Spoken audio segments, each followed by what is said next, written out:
వాళ్ళు వచ్చినటువంటి నిరుపేదలు చాలామంది 450 కుటుంబాలు పాపం వాళ్ళు చూస్తూ ఉంటే బాధ కలుగుతూ ఉంది.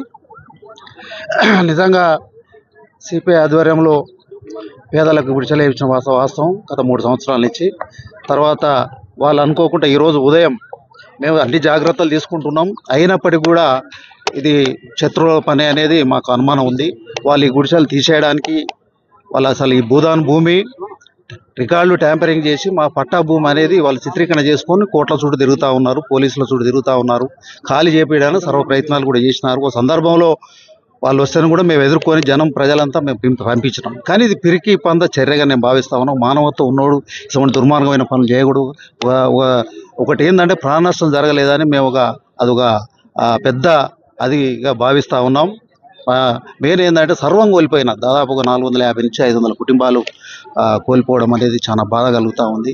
ఇది శత్రువుల పని అనేది మేము భావిస్తూ ఉన్నాం. ప్రభుత్వం నుంచి మేము అనేక సందర్భాలు ముఖ్యమంత్రి గారిని కలిసినాం, ఆర్డీఓ, కలెక్టరు, అనేక రెవెన్యూ మినిస్టర్ని కలిసినాం.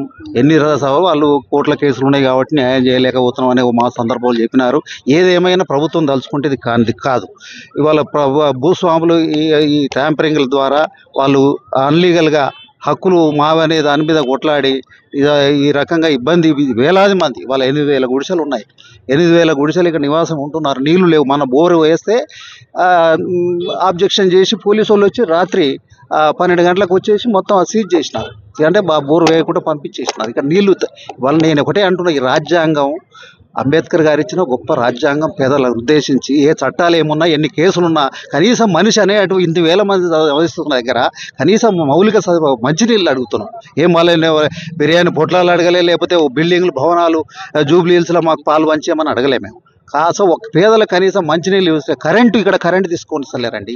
బోర్లకు కరెంటు వాడుకొని ఇస్తలేరు. వాళ్ళు నిజంగానే పుష్కలంగా ఇక్కడ వాటర్ ఉండుంటే వాళ్ళు బోర్లు వేసుకునే అవకాశం ఉండుంటే వాళ్ళు తలా 15 వేసుకొని బోర్లు వేసుకొని వాళ్ళు తీసుకుంటే ఇది జరిగి ఉండేది కాదని మేము భావిస్తూ ఉన్నాం. కానీ ఇది ప్రభుత్వ వైఫల్యం, అధికారుల వైఫల్యం. మమ్మల్ని ఇంతమంది పేదల పట్ల నిజంగా ప్రభుత్వం ఇవాళ తెలుసుకోవాల్సిన అవసరం. వీళ్ళకి పర్మనెంట్ న్యాయం చేయాలి. మళ్ళీ పునరావృతం ఇలాంటి జరగకుండా చూడాలి. వాళ్ళు సర్వం కోల్పోయిన వాళ్లకు ఆర్థికంగా ఒక్కొక్కరికి దాదాపు 5 లక్షల రూపాయలు నష్టపరిహారం ఇచ్చి ప్రభుత్వం ఇందిరమ్మ ఇళ్ళు మంజూరు చేసి బేషరతుగా ఇక్కడ ఉన్నటువంటి నివాసిత ప్రజలందరికీ కూడా బేషరతుగా ఇందిరమ్మ ఇళ్ళు మంజూరు చేసి వాళ్ళందరికీ ఇండ్లు, కరెంటు, మంచినీళ్ళు కల్పించే బాధ్యత ఈ రాష్ట్ర ప్రభుత్వం తీసుకోవాలని, ఏదేమైనా ఈ దురదృష్టకరం జరిగిన దాని మీద మేము చాలా బాధపడతా ఉన్నాం. భవిష్యత్తులో ఇలాంటి జరగకుండా మా జాగ్రత్తలు అధికారులు కూడా వాస్తవానికి పోలీసు వాళ్ళు కూడా స్పందించారు. అది ఏదేమున్నా మంచి అనాల్సిందే. సిఐ గారు ముందు వచ్చారు, డీసీపీ గారు, ఏసీపీ గారు స్పందించడం వల్ల కొంత ఇంకా మిగతా సెక్షన్లు 8 సెక్షన్లు ఉన్నాయి. 8 సెక్షన్ల ఆ మంటలు వ్యాప్తి చెందకుండా కొంత కంట్రోల్ చేయగలిగినారు. అది వాళ్ళకి అప్రిషియేట్ చేస్తున్నాం. సరే, ఏదేమైనా ఈ జరిగిన దానికి మేము బాధపడుతూ భవిష్యత్తులో వీళ్ళందరూ పర్మనెంట్ న్యాయం చేయమని ప్రభుత్వాన్ని డిమాండ్ చేస్తాం.